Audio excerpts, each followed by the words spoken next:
suppose you will never regret it. I should throw myself off the roof, 'cause you're fucking loving when I feel it.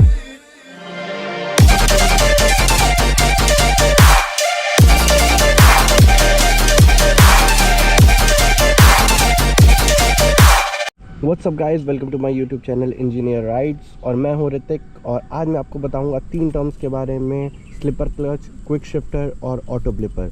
तो सबसे पहले मैं आपको quick shifter के बारे में बताता हूं, जिसमें आपको मैं सब कुछ बताऊंगा डिटेल में, उसके प्रोज कॉन्स, आपको मतलब क्या बेनिफिट मिलता है, वर्किंग उसकी अच्छे से एक्सप्लेन करूँगा। पहले मैं आपको एक्सप्लेन करता हूँ। स्लिपर क्लच को समझाने से पहले आपको एक बेसिक चीज़ समझनी पड़ेगी कि हर एक गियर की एक लिमिट होती है। जैसे मैं आपको इस बाइक नहीं, मैं KTM RC 200 की बात करूंगा इस समय, क्योंकि मैंने उसको बहुत चलाया है, तो उसके बारे में मुझे ज़्यादा बेटर नॉलेज है।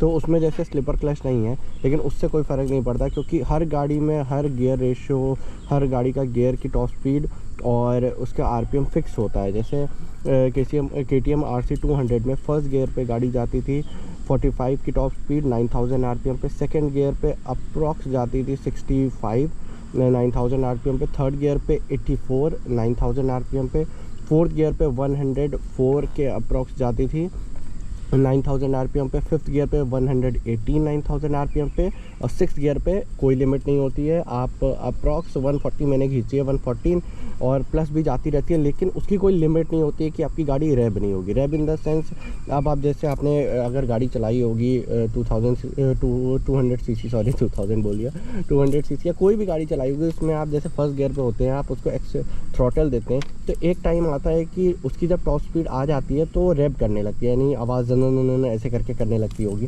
तो यही लिमिट होती है हर गियर की। तो उसी तरीके से ये होता है कि जब आप स्लिपर क्लच का यूज़ करते हैं, मतलब जिन गाड़ियों में स्लिपर क्लच होता है, तो जैसे आप मान लीजिए कि आप एक 6th गियर पे हैं और आप गाड़ी को टॉप ले रहे हैं। जैसे मान लीजिए कि इस गाड़ी में ही ले लीजिए, अब मैं इस एग्जांपल दे रहा हूँ, इसके जो डिटेल बता रहा हूँ वो रियल नहीं होंगे, बस अज्यूम करिएगा कि जैसे 6th गियर पे गाड़ी जा रही है 160 और 9000 RPM पे, और फिफ्थ गियर के लिमिट है मान लीजिए 130 9000 RPM पे। तो अगर मैं 160 पे चल रहा हूँ और सडनली अब मेरे सामने एक ऑब्स्टिकल आ गया है मान लीजिए, और मुझे ब्रेक मारना है, तो ब्रेक मारने की जगह मैं क्या करूँगा कि क्लच दबाऊँगा। नॉर्मल गाड़ी में, अभी नॉर्मल गाड़ी में बता रहा हूँ, क्लच दबाऊँगा और आप चेंज करेंगे, शिफ्ट करेंगे अपना गियर नीचे की ओर, ठीक है। लेकिन उसमें ये होगा कि जो RPM लिमिट होगी, अगर आप जैसे क्लच नहीं दबाएंगे तो RPM लिमिट जो होती है वो बिल्कुल राइज़ करने लगेगी। कैसे? जैसे अब मैं एग्जांपल आपको इस मीटर से बस समझाता हूँ कि आप जैसे मान लीजिए 6th गियर पे हैं, अभी फर्स्ट दिखा रहा है, इसमें 6th गियर पे हैं और उसकी RPM जा रही है 9000 यहाँ पे, ठीक है। आप बिल्कुल पीक पे लेके जा रहे हैं उसको। अब आप 5th गियर पे अगर शिफ्ट करेंगे तो टॉप स्पीड 5th गियर की, मैंने आपको जैसे बताया कि मान लीजिए अगर उसकी टॉप स्पीड 130 है, ठीक है, और उसकी RPM लिमिट 6000 पे फिक्स रहेगी, क्योंकि आप 5th गियर पे जैसे ही 130 क्रॉस करेंगे, 130 पे आएंगे तो ECU लिमिट मैसेज करेगा कि बस इसकी इतनी ही लिमिट है 5th गियर की, और इतनी भी रैबिंग होने लगेगी फिर। लेकिन यही होता है कि आप 6th गियर पे 5th गियर पे जब शिफ्ट करेंगे तो जो मीटर होगा RPM, क्योंकि उसके रेंज के बाहर है ना, क्योंकि 160 की टॉप स्पीड है और 6th गियर की, और 5th गियर की है 130, तो क्या होगा कि RPM राइज़ करने लगेगा। क्यों? क्योंकि 5th गियर की उतनी कैपेबिलिटी नहीं है जो 6th गियर की है। जो सेटिंग ECU में जो सेटिंग कर रखी होगी वो 5th गियर की वो नहीं होगी, तो एकदम से आपका इंजन ब्रेकिंग करने लगेगा। इंजन ब्रेकिंग क्या होता है कि आप जब शिफ्ट करेंगे लो गियर पे, तो आपकी गाड़ी एकदम से झटका देने लगेगी आगे की ओर, और ऐसे करके आवाज़ आने लगती है। वो बेसिकली इसलिए होती है क्योंकि आपका 5th गियर 6th गियर की स्पीड को मैच नहीं कर पाएगा, और उसमें RPM लेवल बहुत इंक्रीज़ करेगा 5th गियर के अकॉर्डिंग, क्योंकि 6th गियर की सेटिंग उसकी नहीं है।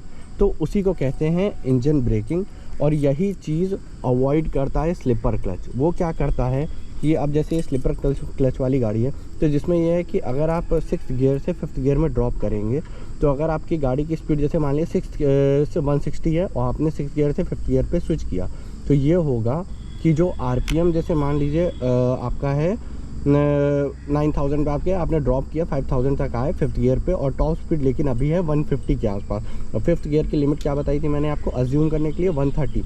तो होगा क्या कि जितनी भी एक्स्ट्रा आरपीएम जो इंक्रीज़ करेगा, आप जब भी हाई गियर से लो गियर पे जाएंगे तो हमेशा आरपीएम इंक्रीज़ करेगा। अगर आपकी स्पीड लिमिट उस गियर के अकॉर्डिंग मैच नहीं कर रही है तो एकदम से आरपीएम इंक्रीज़ करता है। लेकिन स्लिपर क्लच अगर आपकी गाड़ी में होगा तो वो क्या करता है, स्लिप जैसे नाम दिया है, वो एक्स्ट्रा आरपीएम जो उस गियर में है, लो गियर में, वो स्लिप कर देता है। स्लिप करने से होगा क्या कि आपका जो स्लिपर का क्लच क्या करेगा, इंजन से जो पावर है वो डिसंगेज कर देगा गियर में और व्हील को कोई पावर नहीं मिलेगी, जिससे क्या होगा कि जो रैबिंग होगी, इंजन भले रैप करा होगा लेकिन आपके गियर बॉक्स पे कोई इफेक्ट नहीं पड़ेगा और ना ही आपकी बाइक स्किड करेगी। क्योंकि आप जब गियर चेंज करते हैं तो हल्का सा आपने फील किया होगा, एक गियर चेंज करने के प्रोसेस में एक कुछ सेकेंड्स का, बिल्कुल हाफ अ सेकेंड का एक हल्का सा जर्क पड़ता है। वो जर्क कभी कभी स्किड कर सकता है गाड़ी को। क्यों?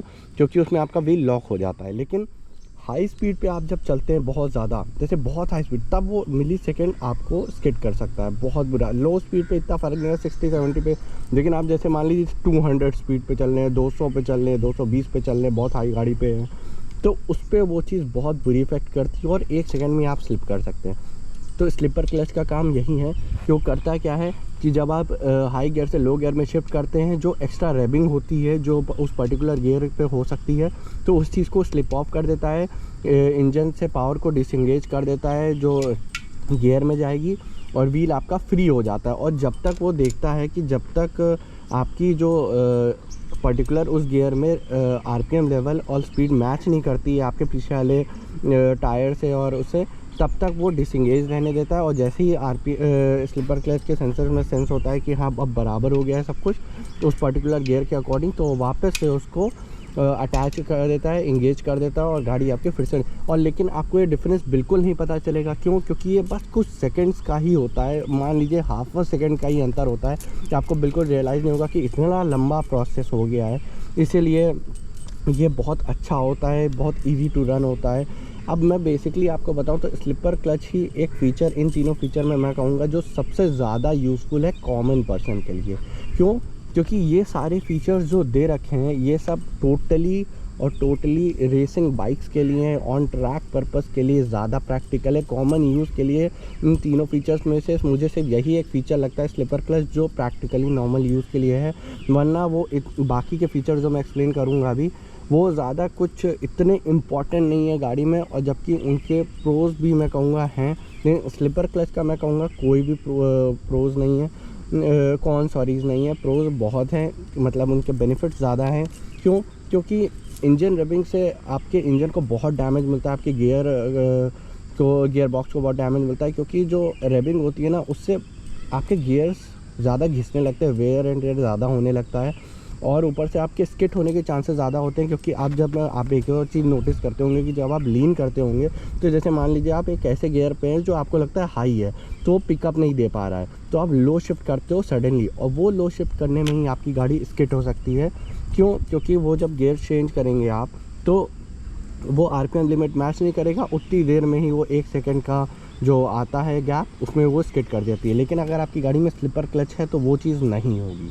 क्यों? क्योंकि यही चीज़ स्लिपर क्लच करता है, आरपीएम मैचिंग करता है, आपके इंजन से पावर को डिसंगेज कर देगा, जिससे जब तक सब कुछ स्मूथ नहीं हो जाता तब तक वो उसको छोड़ता नहीं है। तो यही है स्लिपर क्लच का यूज़ और टोटल वर्किंग मैंने आपको एक्सप्लेन कर दी है इस पर्टिकुलर टर्म के लिए। तो अब आते हैं हम क्विक शिफ्टर पे। तो क्विक शिफ्टर बेसिकली 2 मेथड्स पे काम करता है। पहला मेथड होता है इग्निशन कटिंग मेथड और सेकंड मेथड होता है फ्यूल कटिंग मेथड।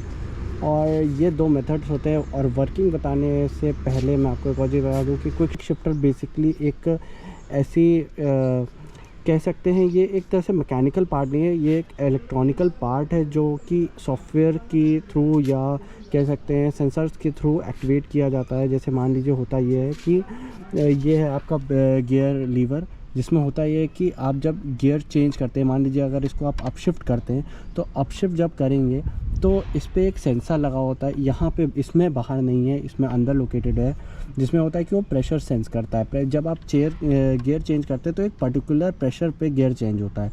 तो जब गियर चेंज होने ही वाला होता है तभी उस प्रेशर से थोड़ा नीचे का जो प्रेशर होगा, थोड़ा सा लेवल कम, जिसमें आपका शिफ्ट होने ही वाला होगा, उस प्रेशर को सेंस कर लेता है, इसमें जो सेंसर होता है वो फिर डायरेक्टली आपके ECU में मैसेज भेजता है कि हाँ अब राइडर जो है वो गियर शिफ्ट करने वाला है। उसके बाद वो सिग्नल देता है अंदर इंजन में, जहाँ पे इग्निशन, अगर जैसे आपका quick shifter ignition based method पे काम करता है तो जैसे पर्टिकुलर स्ट्रोक होता है जो चल रहा होता है, वो इग्निशन पैदा होने वाली होती है उसको बंद कर देता है, जिससे ये होता है कि आपका जो लोड होता है जो इंजन से गियर्स को मिलता है वो बंद हो जाता है। मतलब एट दैट पॉइंट जो लोड मिलती है आपको इंजन से, जो पावर मिलती है गियर बॉक्स को, वो एट दैट पॉइंट पे बंद हो जाती है, जिससे लोड कोई भी गियर बॉक्स पे नहीं होता है, जिससे ईज़िली आपका जो आप गियर जिसमें आप डालना चाहते हैं उसमें चला जाता है, ईज़िली स्लिप होकर शिफ्ट हो जाता है, जिससे आप ईज़िली राइड कर सकते हैं अपनी गाड़ी। और ये प्रोसेस इतनी जल्दी होता है कि आपको पता ही नहीं चलता है,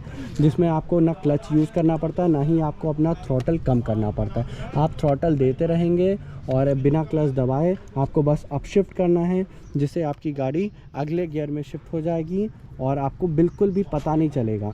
अब आते हैं आपके फ्यूल कटिंग मेथड में। उसमें भी प्रोसेस सेम ही होता है, बस उसमें ये होता है कि वहाँ पे आपका ECU जब सिग्नल भेजता है तो फिर आपका कंबशन स्पार्क पैदा नहीं होती एट दैट मोमेंट, जैसे कंबशन नहीं होता है। इसमें जब ECU में सिग्नल भेजेगा कि हाँ राइडर अब चेंज करने वाला है, तो ECU इसमें इग्निशन को बंद करने के बजाय फ्यूल सप्लाई रोक देता है, जिससे एट दैट मोमेंट आपका कंबशन नहीं होता है, फ्यूल रुक जाती है, फ्यूल नहीं जाती है अंदर तो कंबशन नहीं होता है, जिससे फिर से आपके गियर बॉक्स में लोड नहीं होता है, जिससे आप इजीली गियर जो होता है वो आप शिफ्ट कर रहे हैं तो उसमें आराम से स्लिप हो जाता है, अंदर चला जाता है, आपको बिल्कुल भी पता नहीं चलता है। तो मैं एक चीज़ पॉइंट बताता हूँ आपको, ये कि सबसे इम्पॉर्टेंटली ये जो गियर शिफ्टिंग क्विक शिफ्टर में होती है ये सिर्फ 7000 RPM के ऊपर ही होती है। उसका रीज़न ये है क्योंकि ये जो आपके क्विक शिफ्टर हैं ये ट्रैक प्रॉब्लम्स को सॉल्व करने के लिए बने हैं। ट्रैक पे ज़्यादातर गाड़ियाँ 7000 RPM के ऊपर ही रहती हैं, 6000 RPM के ऊपर रहती हैं, अक्रॉस 200 की स्पीड चलती है, 200 150 ऐसे। तो इसमें ये होता है कि ये प्रॉब्लम जब आप गाड़ी चला रहे होते हैं तो जब आप सडनली जैसे आपके पास टाइम नहीं होता, जैसे आप कॉर्नरिंग कर रहे होते या कुछ कर रहे होते हो तो आपको जैसे कॉर्नरिंग कर रहे हैं तो आपको क्लच दबाना होता है, थ्रॉटल कम करना होता है, फिर रियर व्यू मिरर पे देखना होता है कि पीछे कोई बंदा आ रहा है कि नहीं या कुछ, तो उसके बाद आप गियर शिफ्ट करते हो, जो रियलिटी में बहुत बिजी टाइम होता है जब आप लीन कर रहे होते हैं या ओवरटेक कर रहे हो। तो उस टाइम पे इस चीज़ को अवॉइड करने के लिए ना आपको क्लच दबाना पड़े ना थ्रॉटल कम करना पड़े, इसलिए क्विक शिफ्टर वहाँ पे काम आता है। अब बेसिकली नॉर्मल यूसेज के लिए नॉर्मल पर्सन जैसे हम लोग राइडर है इतना इम्पॉर्टेंट फ़ीचर ये नहीं है, लेकिन अब कंपनी देने लगी है क्योंकि अब उनको फ़ीचर्स बढ़ाने अपनी बाइक्स में। और हाँ, अगर आप बहुत क्रूजिंग कर रहे हैं तो हाँ मैं कह सकता हूँ कि ये बहुत कंफर्टेबल राइड प्रोवाइड करता है। अगर आप बहुत लॉन्ग प्रोसेस में गाड़ी को हाईवे में चला रहे हो तो तब हाँ काम करता है, लेकिन इन सिटीज़ क्विक शिफ्टर का इतना यूज़ नहीं है क्योंकि आप इन सिटीज़ में 7000 RPM से ऊपर जाते जल्दी नहीं है, अप्रॉक्स 4000 RPM पर रहते हैं, नहीं तो 5000। बहुत रेयर होता है कि आप 7000 RPM क्रॉस करते हैं, मतलब मैक्स स्पीड पे जाते हैं, तो इतना कोई यूज़ नहीं होता है। तो एक बात और कि क्विक शिफ्टर भी इसमें दो तरीके के होते हैं। एक स्टैंडर्ड क्विक शिफ्टर जो कि सिर्फ अप शिफ्टिंग करता है, अप शिफ्टिंग यानी आप फर्स्ट गियर से 6th गियर में शिफ्ट कर सकते हैं, जो कि स्टैंडर्ड क्विक शिफ्टर्स में होता है। जो कि आपको एग्जांपल 5M जो है 150 cc, उसमें अब यामाहा वालों ने 150 cc में स्टैंडर्ड ABS दे रखा है जो सिर्फ अप शिफ्टिंग करता है, ना ही उसमें स्लिपर क्लच है ना ही उसमें डाउन शिफ्टिंग है, उसका स्टैंडर्ड ABS सिर्फ अप शिफ्टिंग करता है। लेकिन ड्यूक 390 में आपका जो क्विक शिफ्टर है वो बाई डायरेक्शनल क्विक शिफ्टर है। बाई डायरेक्शनल क्विक शिफ्टर यानी आपका जो क्विक शिफ्टर है वो अप शिफ्टिंग और डाउन शिफ्टिंग दोनों ही कर सकता है। जब अप शिफ्टिंग ये तो काम है ही क्विक शिफ्टर का, वो तो करे ही करेगा, लेकिन बाई डायरेक्शनल में आपको डाउन शिफ्टिंग का भी ऑप्शन मिल जाता है। डाउन शिफ्टिंग अब इसमें यह है कि आपको जैसे क्विक अप शिफ्टिंग में क्लच और थ्रॉटल को कम करना नहीं पड़ता है, आप डायरेक्टली अप शिफ्ट कर सकते हो, lower gear to higher gear जा सकते हैं। उसी तरीके से डाउन शिफ्टिंग में आपको एक्सीलेटर छोड़ने की ज़रूरत नहीं पड़ती, ना क्लच पकड़ने की ज़रूरत पड़ती है, आप बस डायरेक्टली थ्रॉटल लेते रहें और बस अपना लीवर से आप नीचे प्रेस करें और आपका गियर शिफ्ट हो जाएगा डाउन में, मतलब यानी higher gear to lower gear भी आप जा सकते, कोई प्रॉब्लम नहीं होती।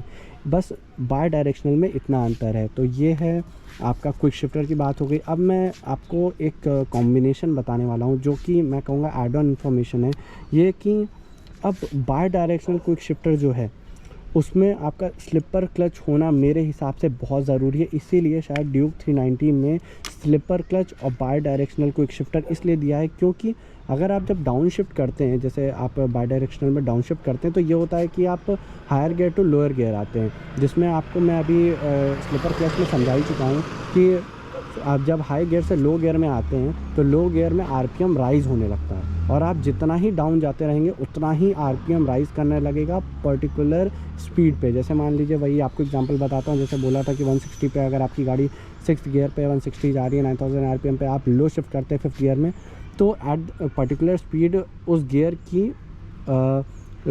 मतलब कम है as compare to 6th gear, तो आरपीएम राइज़ करेगा। क्यों? क्योंकि उसकी उतनी लिमिट है। वैसे ही आप नीचे चलते जाएंगे तो स्पीड लिमिट वैसे ही घटती जाएगी, आरपीएम आपका क्योंकि स्पीड की वजह से हाई रहेगा, जिसकी वजह से प्रॉब्लम आती है। तो स्लिपर क्लच बेसिकली उस चीज़ को कंट्रोल करता है, रेबिंग को। और डाउन शिफ्टिंग आप जब करते हैं तो डाउन शिफ्टिंग में हेल्प करता है बस, जिसमें आपको क्लच का यूज़ नहीं करना पड़ता। और यहीं पे स्लिपर क्लच हेल्प ये करता है कि डाउन शिफ्टिंग जब आप कर रहे हैं तो उसमें आपके इंजन रेबिंग ना हो, इसलिए स्लिपर क्लच इस गाड़ी में दिया है, जो कि एक कॉम्बिनेशन है।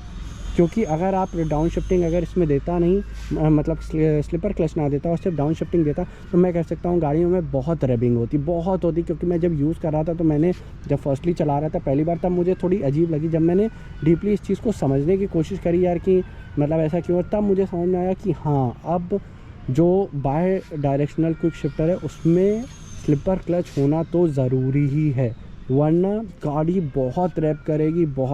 क्यों? क्योंकि आप क्विक शिफ्टर का मज़ा ले रहे होंगे, पता ही नहीं चलेगा, आप गियर शिफ्ट करेंगे और गाड़ी एकदम से रैप करने लगी। इसीलिए R15M जो IA 150cc जो है, उसमें अप शिफ्टर इसीलिए दिया है। क्विक शिफ्टर स्टैंडर्ड वाला क्यों दिया है? क्योंकि आपको सिर्फ अप शिफ्टिंग करनी होगी, डाउन शिफ्टिंग करेंगे तभी रैबिंग होती है, अप शिफ्टिंग में रैबिंग नहीं होती है। तो अगर यामाहा वालों ने शायद उसमें बाएं डायरेक्शन इसलिए नहीं दिया क्योंकि फिर उनको स्लिपर क्लच भी डालना पड़ता और उससे प्राइस गाड़ी की बहुत हाई हो जाती है। और 150cc में इतने फीचर्स देना जो कि बहुत मतलब मीनिंगलेस होता है, क्योंकि 150cc गाड़ी में इतनी पावर डाल के आदमी क्या करेगा, क्योंकि उसमें डाउन शिफ्टिंग भी डाल दे, स्लिपर क्लच भी डाल दे, प्राइस वैसे भी गाड़ी के इंजन में इतनी दम नहीं है और पावर भी उसकी इतनी नहीं है, और इतने फीचर्स डाल के प्राइस बढ़ा ही देते तो कोई मतलब नहीं है। लेकिन इस गाड़ी में अराउंड 373cc का इंजन है, जिससे फ़ायदा ये होता है कि आपके इंजन की पावर भी उतनी है और आप स्लिपर क्लच और डाउन शिफ्टिंग का, इन सब चीज़ों का, अप शिफ्टिंग का यूज़ अच्छे से कर सकते हैं, बहुत अच्छे से कर सकते हैं, क्योंकि उतनी पावर है। आपकी टॉप स्पीड 160 से अबव है, प्लस है, तो आप उस चीज़ का फ़ायदा उठा सकते हैं और उस चीज़ की क्विक शिफ्टर और डाउन शिफ्टिंग और स्लिपर क्लच का आप पूरा यूज़ कर सकते हो। और ये हाईवे पे आपको बेसिकली बहुत ज़्यादा हेल्प करेगा। इसको आप जब राइडिंग करेंगे तो आप पूरा कंफर्टेबल राइड का एक्सपीरियंस कर सकते हैं विदाउट यूजिंग योर क्लच, और आपको एक्सीलेटर भी नहीं छोड़ना पड़ेगा बार बार, क्योंकि एक्सीलेटर अप डाउन करने से भी आपके रिस्ट पे दर्द होने लगता है, जो कि बहुत अच्छा फीचर है 400 सेगमेंट सीसी की बाइक में। अगर 200 सीसी की बात करते हैं उसमें नहीं है, तो ही मैं कहूँगा अच्छी बात है, क्योंकि बेवजह प्राइस गाड़ी का हाई होगा जिससे कोई मतलब नहीं होगा। तो बेसिकली यही है। और हाँ, जो ऑटो ब्लिपर है, अब ये जो टर्म आता है, अब बाय डायरेक्शनल क्विक शिफ्टर में जो डाउन शिफ्टिंग होती है उसको आप एक तरह से क्विक शिफ्टर ही क्विक शिफ्टर तो है ही वो, लेकिन जो डाउन शिफ्टिंग जो प्रोसेस होता है उसी को बेसिकली हम कहते हैं ऑटो ब्लिपर। तो अब मैं ऑटो ब्लिपर को आपको समझाता हूँ। क्विक शिफ्टर का जो अप शिफ्टिंग जिसे कहते हैं, उसका प्रोसेस बिल्कुल अलग होता है। जो मैंने आपको अभी प्रोसेस बताया था टोटली कि प्रेशर डिटेक्ट करता है जिससे आपका इग्निशन बंद हो जाता है, ये सिर्फ अप शिफ्टिंग में काम करता है। डाउन शिफ्टिंग में यानी ऑटो ब्लिपर, डाउन शिफ्टिंग आप करते हैं उसका बेसिकली टर्म ऑटो ब्लिपर है। लेकिन इस गाड़ी में जो बाय डायरेक्शनल क्विक शिफ्टर होता है उसमें ऑटो ब्लिपर कह सकते हैं, ऑटो ब्लिपर का एक ऑप्शन होता है, स्टैंडर्ड वाले में नहीं होता है। तो ऑटो ब्लिपर बेसिकली ये होता है कि जब आप डाउन शिफ्टिंग करते हैं तो आपको क्लच का यूज़ नहीं करना पड़ता और ना ही थ्रॉटल कम करना पड़ता है, बस इसका प्रोसेस अलग होता है। इसमें प्रोसेस ये है कि जब आप डाउन शिफ्टिंग कर रहे होते हो तो वही ECU आपका डिटेक्ट कर लेता है कि हाँ आप डाउन शिफ्टिंग राइडर करने वाला है।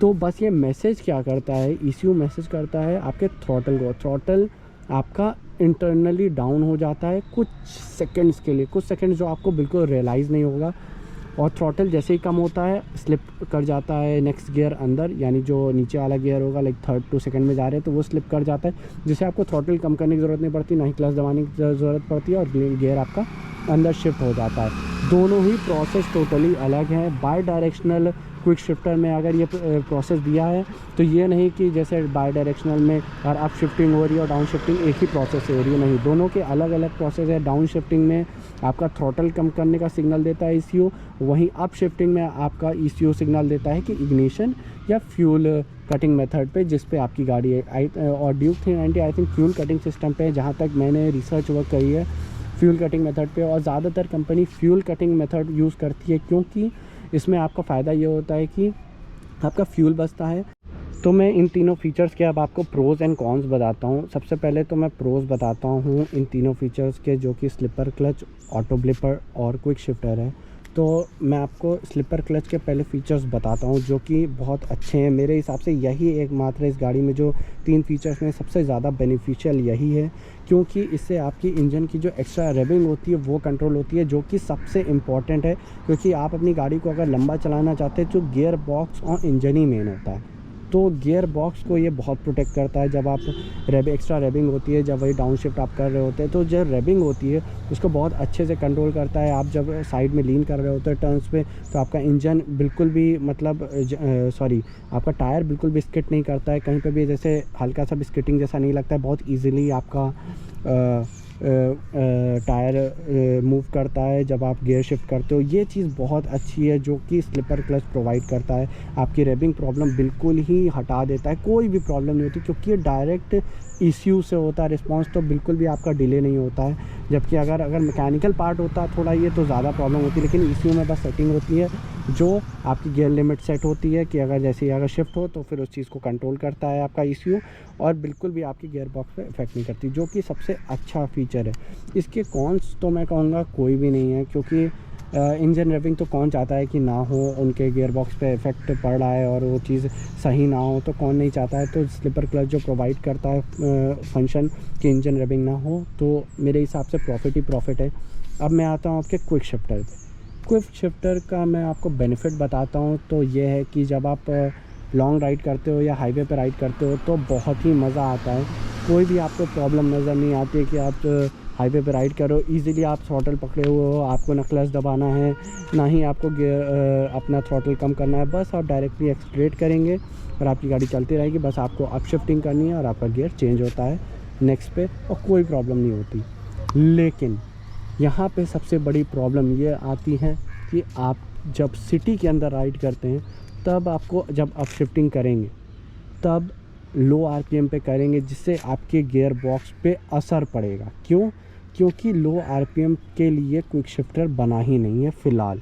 क्योंकि मैंने आपको बताया इससे पहले कि ये सारी जो फीचर्स हैं ये सब रेसिंग ट्रैक को मद्देनज़र रखते हुए बने हैं, और रेसिंग ट्रैक पे गाड़ियाँ 7000 RPM से मैक्सिमम ज़्यादा ही चलती है। 7000 RPM से मतलब ऊपर चलती हैं। क्यों? क्योंकि वहाँ पे 200, 150 की स्पीड, 100 की स्पीड ऐसे गाड़ी चल रही होती है, जिससे क्विक शिफ्टर बहुत ईजिली काम करता है। लेकिन आप सिटी के अंदर लो स्पीड पे चलाएंगे, जिससे ये होता है कि लो स्पीडिंग पे RPM कम होता है, तो आपको गियर पे स्ट्रेस ज़्यादा पड़ेगा अगर आप सिटी के अंदर क्विक शिफ्टर यूज़ करते हैं। बस हाईवे पे अगर आप यूज़ करेंगे क्विक शिफ्टर तो ज़्यादा बेनिफिशियल है, जो कि सबसे बड़ा मेन पॉइंट है। इसीलिए ड्यूक 390 में क्विक शिफ्टर का ऑफ का ऑप्शन इसीलिए दिया है। क्यों? क्योंकि आप उस फीचर को हाईवे पे यूज़ कर पाए, सिटी के अंदर आप ऑफ़ कर दें, इसीलिए ही इसमें ऑप्शन टर्न ऑफ का ऑप्शन दिया है क्विक शिफ्टर का। कंपनी कोई भी फीचर देती है उसका कोई ना कोई रीज़न होता है। वो रीज़न ये है जो मैं शायद ही किसी को पता होगा, किसी ने दिया होगा आपको यूट्यूब पे। मैं जो आपको बता रहा हूँ ये चीज़ कि क्यों आपका क्विक शिफ्टर ऑफ का ऑप्शन दे रखा है ड्यूक 390 में। अब मैं आता हूँ क्विक शिफ्टर के डाउन शिफ्ट पे आता हूँ, जो कि आपका ऑटो ब्लिपर ही कह सकते हैं उसको। बेनिफिट है इसका वही कि आप इजीली आप उस बिना क्लच का यूज़ किए और थ्रॉटल को बिना छोड़े आप गियर से डाउन शिफ्ट कर सकते हैं। लेकिन इसमें भी प्रॉब्लम वही है कि आप सिटी के अंदर अगर बिलो 7000 RPM वर्क करेंगे तो आपके गियर बॉक्स पे असर पड़ेगा ही पड़ेगा ज़रूर, क्योंकि आपको डिफरेंस नहीं पता चलेगा, लेकिन इंजन को वो पर्टिकुलर लोड बेयर करना पड़ेगा, जो कि आपको पता नहीं चलेगा क्योंकि इसमें स्लिपर क्लच है। लेकिन आपके इंजन को ज़रूर फील होगा और वो स्लो पॉइजन की तरह काम करेगा और बाद में आपके गियर बॉक्स को हार्म करे। अभी स्टार्टिंग में हार्म नहीं करेगा, जो कि आपको माइंड में रखना है। मेरे हिसाब से पर्सनली आप सिटी के अंदर क्विक शिफ्टर को बंद ही रखें, और जब आप हाईवे पे करें चलाएं, क्रूज़ करें या चलाएं, तब आप क्विक शिफ्टर उसको ऑन करें, तब पर्टिकुलरली यूज़ करें, तब आपको ज़्यादा बेनिफिट करेगा, जो कि मेरा पर्सनल व्यू है। आपके ऊपर है, क्योंकि मुझे तो इतने टाइम से एक्सपीरियंस हो गया है, क्योंकि थोड़ा बहुत झटका गाड़ी देती है लो आरपीएम पे। अब मैं आपको एक और चीज़ बता दूं कि आप कभी भी सर्च करेंगे गूगल पे कि क्विक शिफ्टर सिटी में कैसे राइड किया, या कुछ भी मतलब ड्यूक 390 की क्विक शिफ्टर पे सर्च करेंगे तो आपको ये चीज़ हमेशा लिख के आएगी कि 7000 के ऊपर ही गाड़ी आप क्विक शिफ्टर चलाएं, या कुछ भी ऐसा करके लिख के आता है। वो इसलिए क्योंकि यही रीज़न उसका मेन ये है कि ये सारी ट्रैक फीचर्स ही हैं, वहाँ पे गाड़ियाँ 7000 आरपीएम के ऊपर काम करती हैं, इसलिए ही ये फीचर्स दिए गए हैं। और 7000 आरपीएम के नीचे चलाएंगे तो बार बार ये आपके गियर बॉक्स को प्रॉब्लम देगा, जो कि यही रीज़न है। इसमें आपको बता चुका हूँ क्यों दिया हुआ है ड्यूक 390 में आपका क्विक शिफ्टर ऑफ करने का ऑप्शन। इस चीज़ को बहुत ही ज़्यादा आप सीरियसली लें, क्योंकि अगर आप चाहते हैं गाड़ी लंबे टाइम तक अपने पास रखेंगे 5-6 साल, तो आपको ये बात समझनी होगी। अगर आप नहीं समझेंगे प्रॉपर्ली इस चीज़ फंक्शन को प्रॉपर्ली यूज़ नहीं करेंगे तो आपके इन गियर बॉक्स में प्रॉब्लम आ सकती है, जो कि एक सीरियस इशू होगा आगे चल के आपकी गाड़ी को ये कॉस्ट कर सकता है। सारी बातें आपको समझा दी हैं। Please like, share and comment on my video. आपको क्या चीज़ अच्छी लगी, मैंने सारे डिस्क्रिप्शन आपको सही, आपको कोई चीज़ लगे या कि मैंने कहीं छोड़ दी हो तो प्लीज़ कमेंट करके बताइएगा। So thank you guys, subscribe to my channel. Sarakarai, Saraka, whatever.